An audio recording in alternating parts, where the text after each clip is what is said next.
Oke, semenjak kedatangan laptop Asus yang baru ini, gua rasa seri TUF-nya si Asus bener-bener pengen naik kelas. Gimana enggak ya? Laptop ini tuh punya spesifikasi yang gahar buat ukuran laptop seri TUF. Karena biasanya yang kayak gini masuknya ke ROG series. Laptop yang dikirimin ke gua ini adalah TUF Desk F15 yang nama lengkapnya itu adalah Asus TUF Desk F15 FX516PR. Pas nih sama namanya karena emang PR banget kalau disuruh hafalin seri lengkapnya karena kepanjangan. Selanjutnya bakal gua sebut TUF F15 aja ya. Sesuai yang gua bilang di awal kalau TUF F15 ini punya spek yang cukup tinggi buat ditaruh di seri TUF. CPU-nya pakai Intel Gen 11 i7 11370H, GPU GeForce RTX 3070 8GB, Max-Q RAM 16GB dan SSD NVMe 1TB. Dengan spek kayak gitu udah nggak usah ditanya lagi lah. Main game kelas berat pasti bisa lancar pakai grafis mid to high dan hasil benchmarknya juga udah lebih dari cukup. Intel i7 11370H ini punya 4 core dan 8 threads dengan base clock 3,3 GHz up to 4,8 GHz, dibuat dengan arsitektur 10 nanometer, CPU-nya Tiger Lake, punya TDP 35W dan udah dipaketin sama GPU Intel Iris Xe Graphics. Buat nguji kemampuan CPU-nya, gua pakai Cinebench R23. Waktu di tes multi-core itu bisa dapat skor di atas 7000. Kalau single core-nya bisa dapat 1500-an poin. Terus gua juga cepat nyobain pakai Geekbench 5 dan hasilnya kayak gini. Buat ngetes overall GPU dan CPU, gue pakai 3D Mark. Skor DirectX 11 Firestrike Ultra 5567 poin, Firestrike Extreme 10069 poin, DirectX 12 TimeSpy 7344 poin, TimeSpy Extreme 3755 poin, dan terakhir Port Royal 4959 poin. Gua juga sempat stress test untuk TimeSpy, hasilnya kayak gini. Kalau benchmark gamingnya, gue pakai beberapa game yang emang udah ada fitur benchmark bawaan biar lebih simpel dan lebih pasti hasilnya. Pertama di game Dirt 5, waktu dites dia bisa ngasih rata-rata 66 fps dan maksimal 115 fps. Pas gue mainin beberapa race sih emang oke, nggak ngalamin lag, fps dapat di atas 60 terus dan lancar, nggak ada masalah. Mantul. Game kedua ada Assassin's Creed Valhalla, waktu di tes medium itu dapat rata-rata 84 fps, terus kalau ultra 62 fps. Pas gue main sendiri ya pakai grafis mentok ultra lumayan lancar ya, dapat fps stabil di atas 50. Mantul.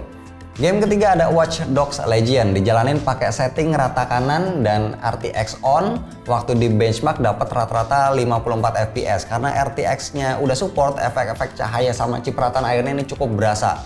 Mantul juga. Waktu dipakai main beberapa jam sih gua nggak terlalu ngerasa panas di bagian keyboard. TUF F15 ini punya ventilasi yang ada di samping dan di belakang. Cuma emang sih kalau misal kita lagi pakai full load, nah itu suara kipasnya itu bakal terasa kencang banget.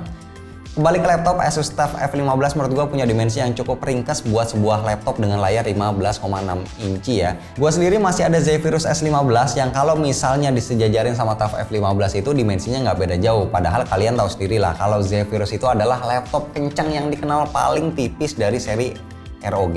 TUF F15 punya panjang 36 cm, lebar 25,2 cm, tebal 2 cm, dan beratnya cuma 2 kg.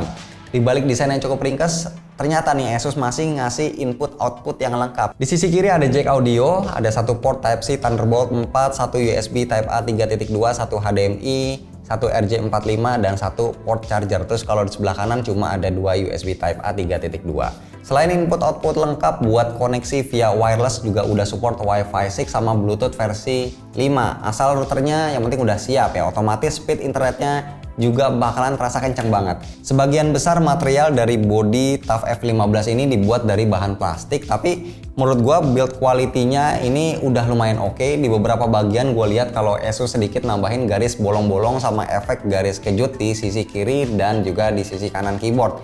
Di bagian luarnya itu nggak ada tulisan logo Asus lagi, diganti sama print logo TUF dan tulisan TUF yang gede banget. Tapi karena warnanya itu hampir senada sama body, jadi logo dan tulisannya itu nggak terlalu kelihatan, jadi nggak terlalu norak. Pas layarnya dibuka, lagi-lagi gua ngeliat layar yang desainnya mirip Zephyrus S15. Layarnya luas, bezelnya tipis, dan sedihnya sama-sama nggak punya webcam. Ukuran layar TUF F15 itu 15,6 inci dengan resolusi Full HD. Layarnya pakai panel IPS yang udah support refresh rate 240 Hz 3 millisecond, 100% sRGB dan kecerahan up to 300 nits. Sejauh ini gue suka sama layarnya karena selain viewing angle-nya yang luas, refresh rate yang tinggi bikin tampilan di beberapa game itu aduh kerasa smooth banget. Satu kekurangannya yaitu tadi ketiadaan webcam di zaman yang serba online plus banyak meeting online kayak sekarang ini, rasanya jadi gimana gitu ya kalau nggak ada webcam. Mau nggak mau jadi harus beli webcam eksternal. Di bawah layarnya ini ada keyboard standar tanpa ada tombol numpad. Desain dan dimensi tombol keyboardnya ini mirip sama ROG yang lain, terus feeling tekanan keyboardnya juga khas ROG banget. Pokoknya kalau kalian udah kebiasaan pakai laptop ROG khususnya seri terbaru dan pengen beli TUF F15, menurut gua feeling keyboardnya nggak bakal jauh beda, kecuali kalau baru pindah dari ZenBook, ExpertBook atau MacBook, nah itu baru akan berasa bedanya. Kalau soal touchpad, ukurannya itu standar dengan model buttonless. Tombol klik kiri dan kanannya ini seolah-olah nyatu sama permukaan touchpad. Akurasi dan kecepatan dari kursornya udah cukup bagus dan yang pasti support multi-touch. Terus buat speakernya ini ada dua yang adanya di bagian bawah bodi. Speakernya udah stereo dan udah support DTX-X Ultra. Efek suara yang bisa diatur ada banyak dan gua juga bisa ubah equalizer sesuka hati gua. Waktu dipakai di volume maksimal, speaker TUF F15 bisa ngeluarin suara yang termasuk kencang kayak gini. Hasilnya juga menurut gua udah lumayan bagus. Suaranya bulat, bassnya nggak hilang, fokus dan high-nya juga berasa lumayan detail.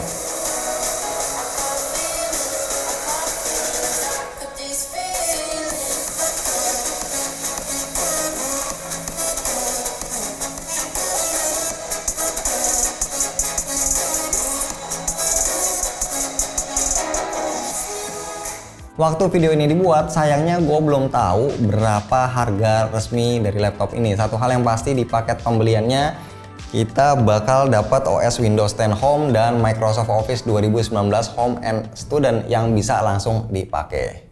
Mantul.